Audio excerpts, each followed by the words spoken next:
चंचुला देवी के लिए भगवान श्री तुमरुका जी 12 ज्योतिर्लिंग का स्मरण करा रहे हैं। भाव भक्ति से 12 ज्योतिर्लिंग की कथा को श्रवण करा रहे हैं। पहला सोमनाथ जी का वर्णन किया है। चंद्रदेव जिनका प्रेम अपनी एक धर्मपत्नी पर पूर्ण था, रोहिणी पर। बाकी की रानियां अपने पिता के पास जाकर कहती हैं, पिताजी हमारे स्वामी तो हमको देखते तक नहीं है, हमारा आदर नहीं करते, सम्मान नहीं करते, सत्कार नहीं करते। पति पत्नी को अपशब्द पर अपशब्द, कई बार ऐसे शब्दों का संबोधन किया जाता है जो नारी के हृदय में जीवन पर्यंत वो बात उसके हृदय में रह जाती है। चंद्रदेव की धर्म पत्नियां बैठी हुई थी और चंद्रदेव ने आते से कह दिया कि मैं तुमसे इतना स्नेह नहीं करता जितना मेरा रोहिणी के प्रति है। और रानियां अपने पिता के पास पहुंच गई। पिताजी ने एक बार जमाई को समझाया कि आप बोलो, मना नहीं है, पर थोड़ा सा हमारी बेटियों का आदर कर कर बोलिए, सम्मान कर कर बोलिए। दुनिया का माता पिता सबसे ज़्यादा सुखी कब होते हैं? जब उसके घर की बेटियां सुखी हों। एक बार चंद्रदेव को दक्ष प्रजापति ने समझाया, दूसरी बार समझाया, तीसरी बार में नहीं माने तो हाथ में जल लेकर श्राप दे दिया, चंद्रदेव तुम्हें अपनी काया का बड़ा अभिमान है, मैं तुम्हें श्राप देता हूं चंद्रदेव, तुम्हें काया का रोग हो जाएगा, तुम्हारी काया टपक टपक कर भूमि पर गिरने लगेगी। रोने लगा चंद्रदेव। जब चंद्रदेव रोने लगे, देवऋषि नारद के पास गए, आप गुरु हो, आप कुछ मार्ग बताइए। मनुष्य के जीवन में 2 चीजें होना बहुत जरूरी है, एक गुरु का डर और दूसरा गुरु का दर। मनुष्य के जीवन में ये 2 चीजें बहुत जरूरी है।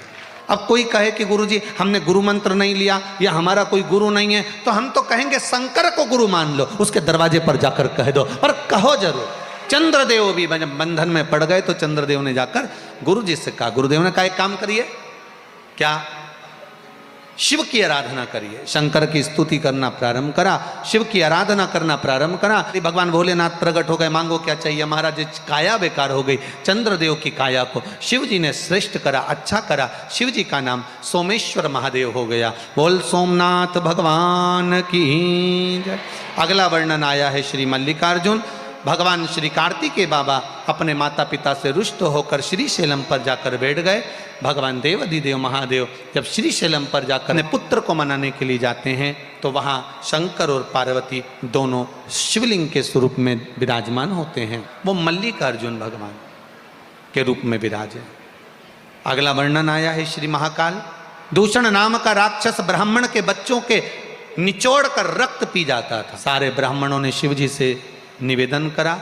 भगवान शंकर बोले मैं इसको मार तो दूंगा, मना नहीं, पर इस दूषण को वर मिला है कि जहां इसका रक्त गिरेगा ये 84 रूप धारण कर लेगा।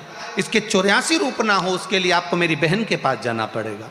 शंकर जी की एक ही बहन है जिसका नाम क्षिप्रिया है।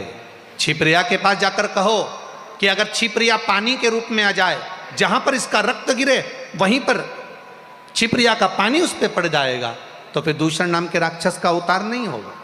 शिव जी ने ब्राह्मणों से कहा, ब्राह्मणों ने क्षिप्रिया से निवेदन करा। अब क्षिप्रिया ने कहा चिंता मत करो, कह दो भोलेनाथ जी से कि मैं आ जाऊंगी।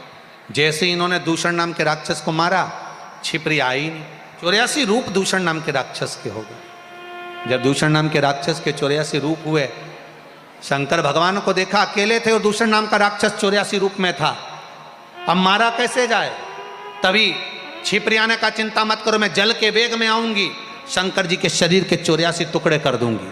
और शंकर भगवान के शरीर के 84 टुकड़े कर दिए। भगवान 84 महादेव के रूप में उज्जैनी में आकर विराजमान हो गए। शंकर भगवान जब 84 रूप धारण कर लेते हैं तो दूषण नाम के राक्षस का संहार कर देते। जीवन में अगर समय मिले तो एक बार 84 महादेव अवश्य करें। भगवान शिव का नाम महाकाल हो गया। अगला वर्णन आया है ओमकारेश्वर।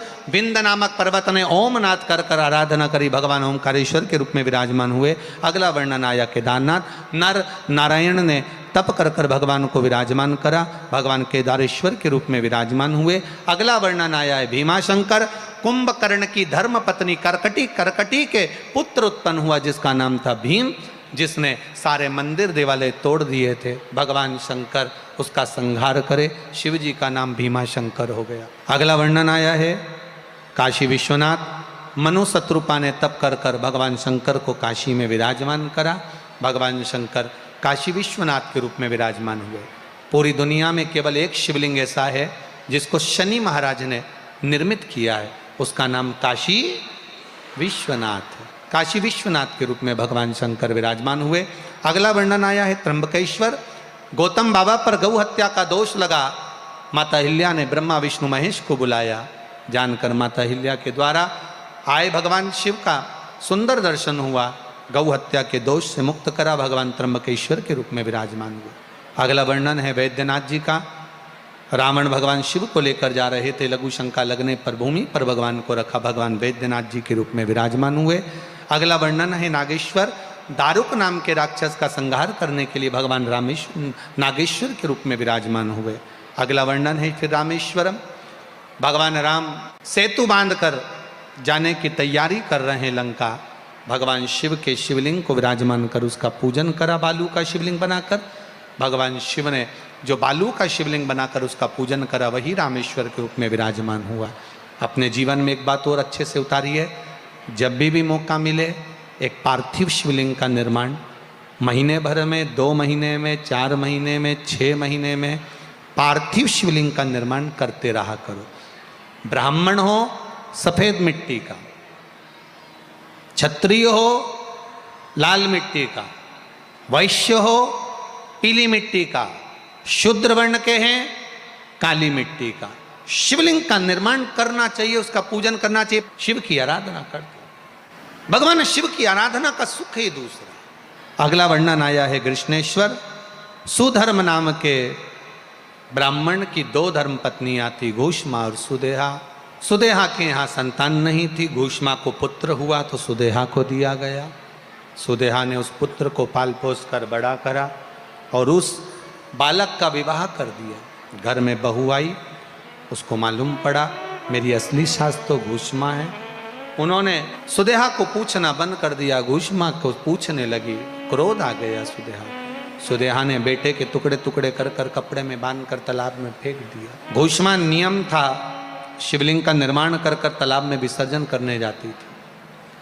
आज जब तालाब में विसर्जन करने गई, इसके मन में आया बहुत दिनों से बेटे का दर्शन नहीं किया, भोलेनाथ मुझे अपने पुत्र का दर्शन करा दो। घूष्मा का बेटा जो 1 हफ्ते पहले मरा था वो तालाब में से तैरता हुआ बाहर आ गया।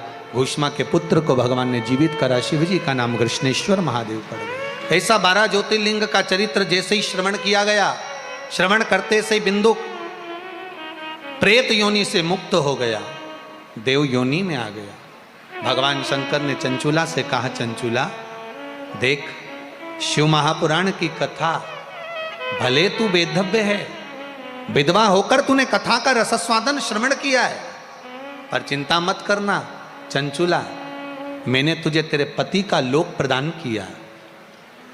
अगला तेरा जब जन्म होगा फिर तू 7 जन्म तक कभी विधवा नहीं होगी, क्योंकि तूने शिव महापुराण की कथा को श्रवण किया। ये अखंड सौभाग्य देने वाली शिव महापुराण की कथा जीवन का सुख प्रदान करती है। चंचूला देवी ने निवेदन करा भोलेनाथ जी से, तुमरुका जी कहते हैं मैं कथा को विराम दूं। शंकर भगवान से निवेदन करा, भोलेनाथ जी ने कहा मांगो तुमरुका जी, शिव महापुराण के विराम पर मैं आपको क्या दूं, दक्षिणा में मैं आपको क्या दूं। तुमरुका जी ने कहा भोलेनाथ मुझे दक्षिणा में अगर देना चाहते हो तो आप अपने मस्तक पर चढ़ी हुई बेलपत्र शिव पुराण पर चढ़ा दीजिए और एक वर प्रदान कर दीजिए। शिव पुराण पर जो बेलपत्र चढ़े, 6 दिवस तक जो बेलपत्र शिव पुराण पर चढ़ती है वो औषधि का काम करती। 6 दिन अगर आपको बेलपत्र मिली होगी, जिसके घुटने में दर्द हो, कमर में दर्द हो, तकलीफ हो, किसी को टेढ़ापन आ रहा हो कमर वर में, तो ये 6 दिन जो बेलपत्र शिव महापुराण की चढ़ी हुई मिलती है, ये कमर को, घुटने को, सिर को, पीठ को एकदम ठीक कर देती है। किसी किसी को अगर सिर में दर्द भी है तो जो 6 दिन की बेलपत्र थी अगर उसको खा लिया जाए 15 मिनट के अंदर सिर दर्द कम हो जाता है। 15 मिनट से ज़्यादा नहीं लगते, इतना बेलपत्र का महत्व है महाराज। और समापन के दिन की बेलपत्र का भगवान शंकर कहते हैं, सुनो तुमरुका जी, जो 7वें दिन की विराम की बेलपत्र होगी, जिसको मैंने शिव पोथी पर समर्पित करा है, ये कुबेर का भंडार भरने वाली होगी, कुबेर का खजाना देने वाली है।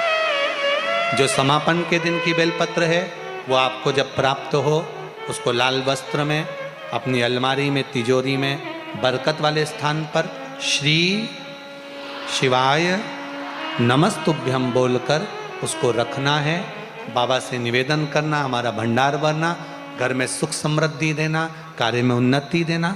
बाबा से निवेदन कर कर आप रख कर देखना, 3 महीने में आप सब कुबेरेश्वर धाम सियोरा जाओगे कहने के लिए कि बाबा ने कृपा कर दी। कि कृपा करना, भगवान सुख समृद्धि वैभव प्रदान करते हुए भगवान शंकर ने बेलपत्र समर्पित करी। शिव पोथी पर बेलपत्र चढ़ाकर देवाधिदेव महादेव ने कहा, तुम रुका जी, कली काल में, इस कलयुग में ये शिव महापुराण की कथा रोग और व्याधियों से दूर करने वाली होगी। जो इस शिव महापुराण की कथा को कलिकाल में श्रवण कर लेता है, कुंवारी अवस्था में, गर्भ में अगर कोई बच्चा शांत भी हो गया हो तो उसको पिंड और तर्पण मिल जाता है और उसका मुक्ति हो जाती है।